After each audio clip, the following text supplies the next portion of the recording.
یا ایھا الذین آمنوا اتقوا اللہ ولتنظر نفس ما قدمت لغد، اے ایمان والو تم اللہ سے ڈرو، اور تم میں سے ہر مسلمان کو، ہر انسان کو غور کرنا چاہیے کہ کل قیامت کے دن کے لیے اس نے کون سی تیاری کر رکھی ہے۔ ابو بکر کا یہ عمل کل قیامت کے دن کے لیے، حضرت عمر فاروق کا یہ عمل کل قیامت کے دن کے لیے۔ رات کا سناٹا ہے، بیابان سنسان رات ہے، بیابان جنگل کا سفر ہے، حضرت عمر رات کی تاریکی میں سفر کر رہے ہیں، ایک صحابی ان کا پیچھا کرتے ہیں کہ دیکھیں یہ عمر رات کے سناٹے میں، رات کے اندھیرے میں کہاں جا رہا ہے۔ ایک جھونپڑی دکھائی دی، حضرت عمر اس جھونپڑی کے اندر گھس گئے، وہ صحابی ایک پیڑ کے پیچھے چھپ گئے کہ یہ عمر رات کے اندھیرے میں ایک جھونپڑی کے اندر کیا کر رہا ہے۔ ان کے دماغ میں طرح طرح کے خیالات آ رہے ہیں، اللہ یہ عمر رات کے سناٹے میں ایک جھونپڑی کے اندر گیا، اللہ عمر کے کسی سے ناجائز تعلقات نہ ہو، اللہ میں نے عمر کو کیا سمجھا، یہ رات کے اندھیرے میں ایک اجنبی عورت کی جھونپڑی میں گھس گئے۔ ایک گھنٹے بعد، 1.5 گھنٹے کے بعد تقریباً عمر وہاں سے نکلے۔ اتنی دیر کے بعد جب عمر وہاں سے نکلے تو اس آدمی کا اور دماغ خراب ہے، اللہ اتنی دیر سے عمر اس جھونپڑی میں کیا کر رہا تھا۔ عمر جب نکل کر سیدھے دربار خلافت میں اپنے گھر کی طرف چلے گئے تو یہ آدمی اب جھونپڑی میں جا رہا ہے، یہ صحابی اب جھونپڑی میں جاتے ہیں کہ دیکھیں عمر یہاں کیا کر رہا تھا، کیا دیکھتا ہے۔ یہ صحابی جب اندر گھستا ہے کیا دیکھ رہا ہے کہ ایک جگہ چراغ جل رہا ہے، یہ آدمی اس چراغ کے قریب جاتا ہے تو کیا دیکھتا ہے، ایک بوڑھی عورت چٹائی پر بیٹھی ہوئی ہے، پیروں سے لنگڑی ہے، ہاتھوں سے کوڑی ہے، منہ میں دانت نہیں ہے، اندھی لنگڑی لولی اپاہج عورت، بوڑھی عورت بیٹھی ہوئی ہے۔ یہ آدمی، یہ صحابی اس عورت کے پاس بیٹھ گئے اور کہنے لگے کہ ماں یہ آدمی تمہارے پاس جو ابھی آیا تھا اور یہاں سے گیا، رات کے اندھیرے میں میں اسے پہچان نہیں پایا، یہ کون تھا؟ امیر المومنین کیسا ہونا چاہیے؟ مولوی جرجیز کی یہ تقریر سناؤ نتیش کو، مولوی جرجیز کا یہ واقعہ پہنچاؤ یوگی کو، مولوی جرجیز کا زبان سے نکلنے والا یہ قصہ، حضرت عمر فاروق کا یہ واقعہ سناؤ اس دیش کے سرووچ پد پر براجمان مودی جی کو۔ کیسا ہونا چاہیے؟ یہ ابھی آیا تھا چلا گیا، رات کے اندھیرے میں نے اسے پہچانا نہیں، ماں یہ کون تھا؟ جانتے ہیں عمر تھا، لیکن پوچھ رہے ہیں میں نے رات کے اندھیرے میں جانتا نہیں کون، تم بتاؤ کون تھا ماں؟ بیٹا میں کیا جانوں کون تھا؟ آہا، ماں کا جواب دیکھو بڑھیا کا، بیٹا میں کیا جانوں کون تھا، وہ تو آتا اور کہتا ہے میں تیرا بیٹا ہوں بس۔ میں نے اس سے نام پوچھا، کہتا ہے نام جان کر کیا کرے گی ماں، کیا تیرے لیے تیرا بیٹا ہونا یہ کافی نہیں ہے؟ اچھا ماں نام نہیں بتاتا؟ نہیں۔ او پھر یہاں کیوں آتا ہے؟ آتا ہے کچھ کام سے۔ ارے ماں تجھ بڑھیا سے اس کو کیا کام ہے؟ کب سے آ رہا ہے؟ اس بڑھیا نے کہا اس کو تو 4 سال ہو گئے ہیں، یہاں برابر آ رہا ہے، اسی ٹائم آتا ہے۔ دن میں کہتا ہے کہ میں باہر مزدوری کرتا ہوں۔ اچھا 4 سال سے آ رہا ہے؟ ہاں ماں لیکن وہ تمہارے پاس آ کر کیا کرتا ہے؟ تم تو آنکھوں سے اندھی ہو، ہاتھوں سے لولی ہو، کوڑی ہو، پیروں سے لنگڑی ہو، اٹھنے بیٹھنے چلنے پھرنے کی طاقت نہیں ہے، پھر وہ آدمی تمہارے پاس کیوں آتا ہے؟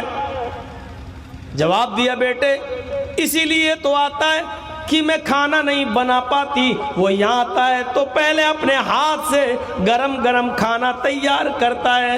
بیٹے میرے منہ میں دانت بات نہیں ہے، وہ اپنے منہ سے چباتا ہے، پھر میرے منہ میں لقمہ ڈال دیتا ہے اور مجھے پیٹ بھر کے کھلاتا ہے۔ میرے بیٹے پھر وہ میرے کپڑے اتارتا ہے، پھر مجھے دوسرے کپڑے پہناتا ہے اور میرے گندے کپڑوں کو اپنے ہاتھ سے دھو کر یہیں پر سوکھنے کے لیے ڈال دیتا ہے۔ میرے بیٹے میں اٹھنے کے لائق نہیں ہوں، اسی چٹائی پر غلاظت اور گندگی پیشاب و پائخانہ کر لیتی ہوں۔ یہ آدمی جو آتا ہے وہ میری چٹائی کو پیشاب اور پائخانے سے دھلتا ہے، صاف کرتا ہے، اپنے ہاتھ سے میری گندگی کو صاف کرتا ہے اور مجھے اچھے کپڑے پہناتا ہے۔ بیٹے وہ میری خدمت کے لیے آتا ہے۔ یہ صحابی جن کا نام طفیل دوسی ہے نظر آسمان پہ ڈالتے ہیں اور کہتے ہیں اللہ تو مجھے معاف کر دینا۔ عمر کے بارے میں میرے دل میں کیسے کیسے خیالات اڑ رہے تھے، عمر کے بارے میں میرے دل میں کیسی کیسی ہوک اڑ رہی تھی۔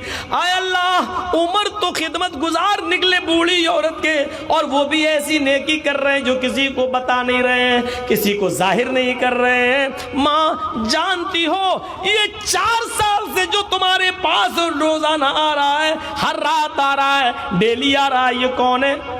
نہیں یہ امیر المومنین ہے، یہ عمر فاروق ہیں جو تمہارا پیشاب و پائخانہ صاف کرتے ہیں۔ بڑھیا نے کہا بیٹے عمر آتا ہے میرے پاس، امیر المومنین آتے ہیں؟ بڑھیا تعجب کر رہی۔ تو طفیل دوسی نے گھر چھوڑا اور جلدی سے جانے لگے، عمر کا پیچھا کرنے لگے۔ عمر اپنے گھر پہنچ چکے تھے، گھر کے باہر والے برآمدے میں دعا کر رہے ہیں، نماز تہجد پڑھ چکے ہیں، فارغ ہیں، اپنے دونوں ہاتھوں کو آسمان کی طرف اٹھائے ہوئے ہیں اور عمر یہ دعا کر رہے ہیں ربنا اصرف عنا عذاب جہنم ان عذابها کان غراما، ربنا اصرف عنا عذاب جہنم ان عذابها کان غراما۔ اے اللہ ہم سے جہنم کا عذاب ہٹا لے، اے اللہ ہمیں جہنم کے عذاب سے بچا لے، قیامت کے دن جہنم میں ہمیں نہ ڈالنا۔ جہنم کا عذاب بڑا سخت اور چپٹنے والا ہے، بڑا سخت ہے۔ جیسے ہی حضرت عمر نے یہ دعا مانگ رہے تھے، پیچھے سے طفیل دوسی ان کی پیٹھ پر ہاتھ مارتے ہیں اور کہتے ہیں رات میں بوڑھی عورت کی خدمت کرنے والا، رات میں بوڑھی عورت کے لیے گرم کھانا بنانے والا، اس کو کھلانے والا، اس کے کپڑے صاف کرنے والا، اس کا پیشاب و پائخانہ صاف کرنے والا۔ اے عمر اگر ایسا شخص اگر جہنم میں چلا گیا تو پھر مجھے یہ بتاؤ کہ جنت میں پھر کون جائے گا؟ اگر ایسا آدمی بھی جہنم میں چلا گیا تو پھر جنتی کون ہے؟ حضرت عمر نے پیچھے مڑ کے دیکھا، نظریں آسمان پہ ڈالی، اے اللہ ایک کام وہ میں تیری رضامندی کے لیے اور تجھے خوش کرنے کے لیے کر رہا تھا۔ مجھ سے پہلے کے خطیب نے آپ کو بہت ہنسا دیا ہے چٹکلے لطیفے سنا کر، اب تھوڑا سا رو لیجئے میرے پیارے ساتھیو۔ اے اللہ آج میری نیکی معلوم ہو گئی، یہ کام میں صرف تجھے خوش کرنے کے لیے کر رہا تھا، لوگوں کو بتانا نہیں چاہتا تھا، سب سے چھپا کر رہا تھا۔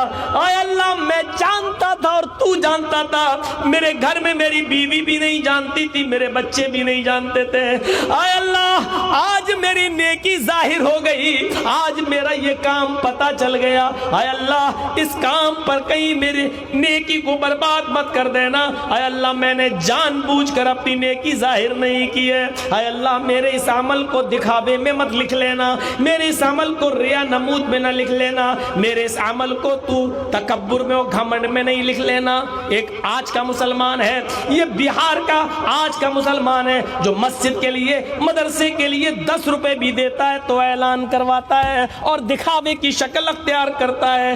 ہم میں اور ان میں کتنا فرق تھا، وہ 10 روپے بھی آج ہم دیتے ہیں تو دکھاوے کا اعلان ہمارا دشمن دیکھتا ہے کہ دیکھیں جرجیس کتنا روپیہ دے رہا ہے, ہم نے 100 روپے مدرسے کو دیے, ہمارا دشمن دوسری طرف سے اٹھتا ہے وہ 150 دیتا ہے. آج جرجیس کو ہم بدنام کریں گے دوسرے کے سامنے, اس نے 100 دیے تو ہم 150 دیں گے. اس دکھاوے کے عمل نے مسلمانوں ہماری مسجدوں سے برکتیں ختم کر دی, ہمارے مدرسوں سے برکتیں ختم کر دی. آج ثناء اللہ امرتسری جیسی شخصیتیں پیدا نہیں ہو رہی ہیں, آج علی میاں ندوی جیسی شخصیتیں پیدا نہیں ہو رہی ہیں, ابن قیم اور ابن تیمیہ جیسی شخصیتیں آج مدرسوں سے نہیں نکل رہی ہیں. کچھ تو ہے دال میں کالا, نہ آج ہمارے مدارس اسلام